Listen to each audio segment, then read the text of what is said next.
नमस्कार all of you.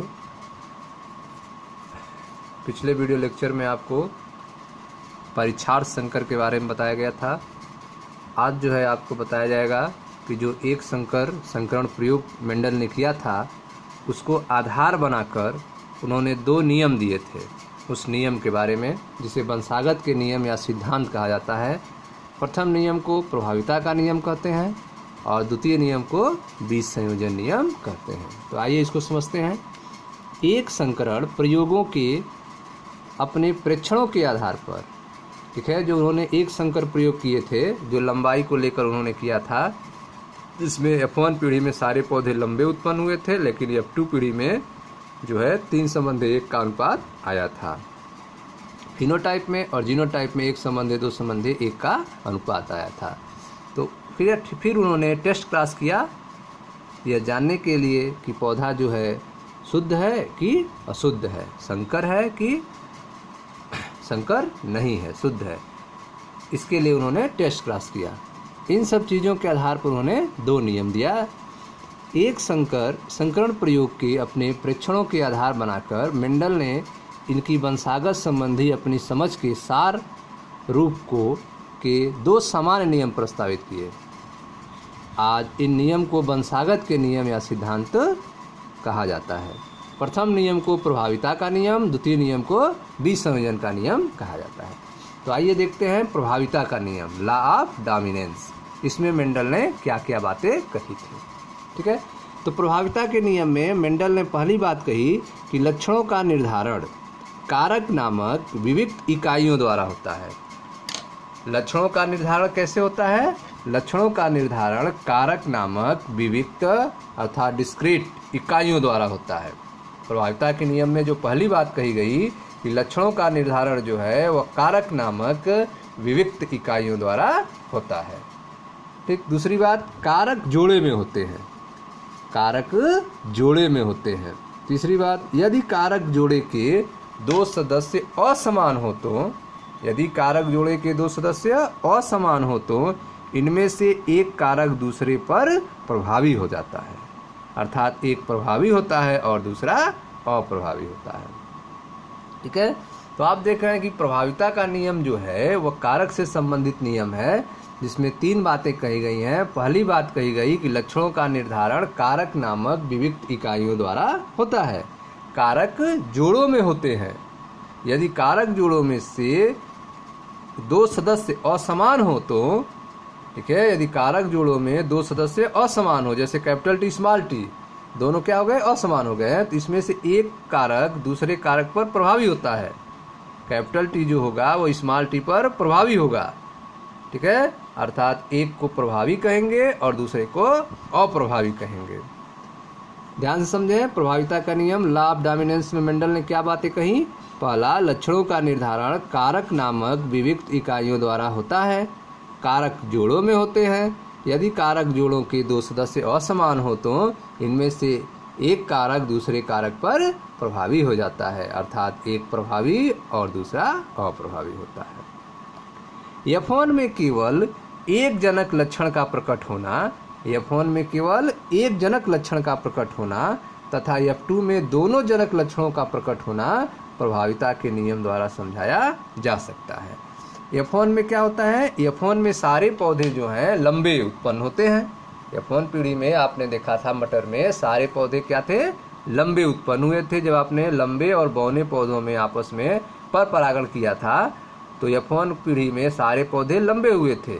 ऐसा क्यों हुआ था? क्योंकि प्रभाविता के नियम के अनुसार जो प्रभावी लक्षण होगा वह F1 में प्रकट होगा और अप्रभावी लक्षण प्रकट नहीं होगा।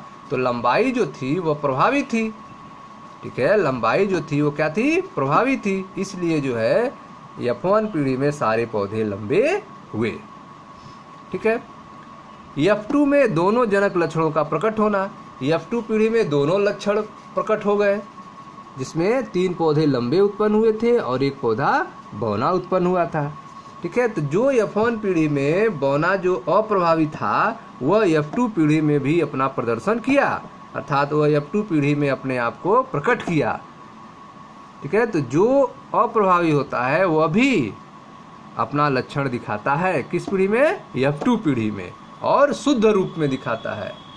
ठीक है, तो इसमें आपने देखा कि F1 में केवल एक जनक लक्षण का प्रकट होना और F2 में दोनों जनक लक्षण का प्रकट होना प्रभाविता के नियम द्वारा समझाया जा सकता है। इससे यह स्पष्ट होता है कि F2 में 3 संबंध 1 का अनुपात क्यों पाया जाता है। F2 में 3 संबंध 1 का अनुपात क्यों पाया जाता है, क्योंकि F2 पीढ़ी में जो है आपने देखा कि सारे कारक जो है वर्क करते हैं और उसमें जो F1 पीढ़ी में बौना लक्षण जो नहीं मिला था वो F2 पीढ़ी में दिखाई देता है। यह आपका था प्रभाविता का नियम, लॉ ऑफ डोमिनेंस, जिसमें आपने देखा कि इसमें 3 बातें बताई गई हैं। लक्षणों का निर्धारण कारक नामक वियुक्त इकाइयों द्वारा होता है, कारक जोड़ों में होते हैं। यदि कारक जोड़ों के 2 सदस्य असमान हो तो इसमें से एक कारक दूसरे कारक पर प्रभावी हो जाता है, अर्थात एक प्रभावी और दूसरा अप्रभावी होता है। आइए अब दूसरे नियम को देखते हैं, बीज संयोजन नियम, लॉ ऑफ सेग्रीगेशन। इसमें क्या बताया गया है लॉ ऑफ सेग्रीगेशन में? इस नियम का आधार, इस नियम का बेस क्या है? इस नियम का आधार यह तथ्य है कि अलील आपस में घुल-मिल नहीं पाते हैं।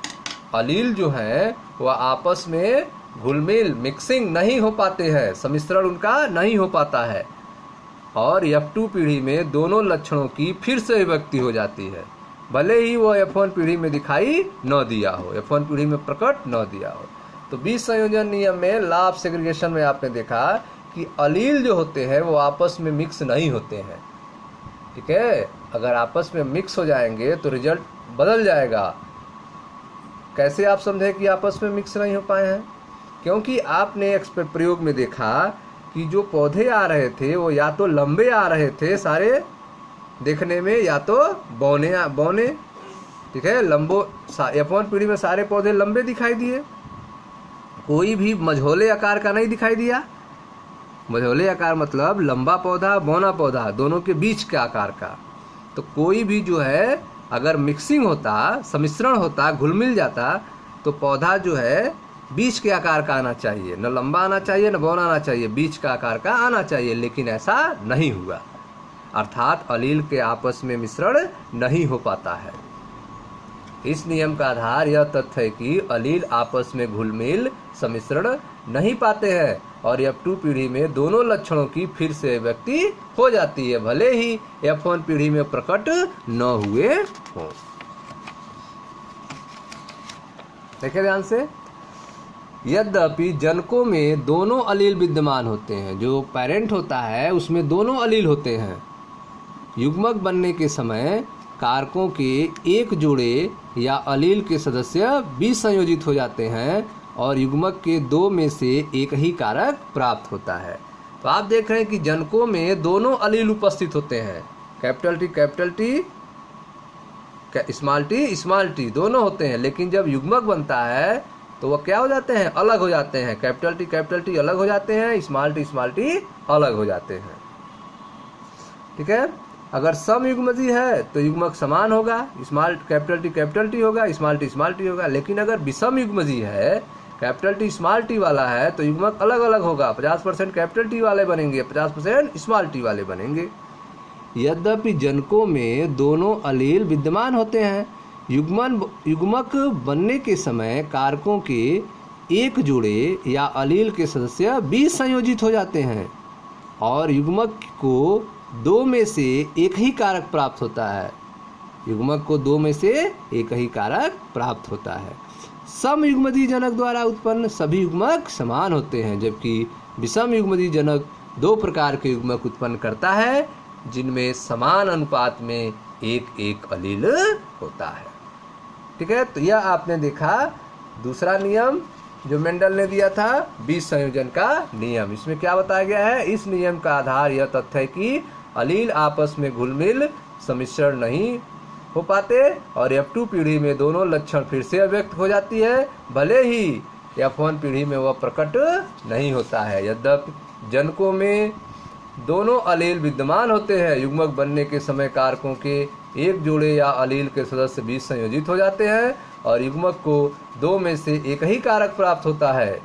सम युग्मजी जनक द्वारा उत्पन्न सभी युग्मक समान होते हैं, जबकि विषम युग्मजी जनक 2 प्रकार के युग्मक उत्पन्न करता है, जिनमें समान अनुपात में एक अलील होता है। ठीक है, तो यह था मेंडल के द्वारा दिया गया 2 नियम। ठीक है, अब जो है अगले हेडिंग में आपको अपूर्ण प्रभाविता के बारे में समझाएंगे। ठीक है, तब तक के लिए जो है आप बुक को पढ़ते रहिए, वीडियो को देखते रहिए, वीडियो को लाइक करें, शेयर करें, सब्सक्राइब करें। धन्यवाद।